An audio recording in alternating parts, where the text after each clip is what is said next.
Dire que le poids, ça ne veut rien dire, c'est un énorme raccourci. Il serait plus juste de dire que le poids n'est pas un indicateur à considérer de manière isolée. Avant que je t'explique tout ça, moi c'est Cécile, coach sportive et nutritionniste certifiée. Ici on parle de perte de gras, prise de masse musculaire, donc abonne-toi. Le poids, ça reste une donnée hyper intéressante à considérer dans un processus de perte de gras, à condition de bien l'utiliser et d'avoir assez de recul sur la manière de l'interpréter.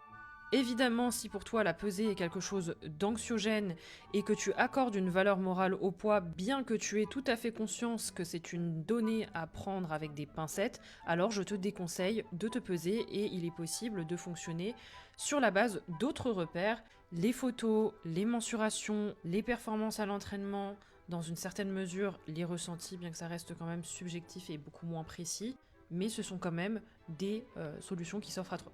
Et dans tous les cas, ce sont des données qui sont intéressantes à croiser avec la mesure du poids si tu décides de te peser. Oui, le poids ne reflète pas la qualité de ta composition corporelle, le poids ne tient pas compte des fluctuations court terme. C'est notamment pour ça que c'est intéressant de se peser plusieurs fois par semaine, histoire de réduire les marges d'erreur, de s'appuyer sur des moyennes hebdomadaires pour évaluer les patterns généraux de fluctuation de poids, pas du jour au lendemain, mais de semaine en semaine.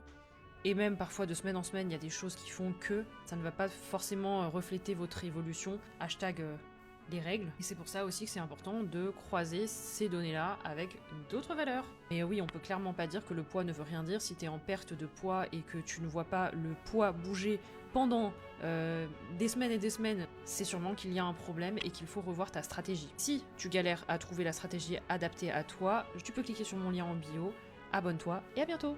Bisous.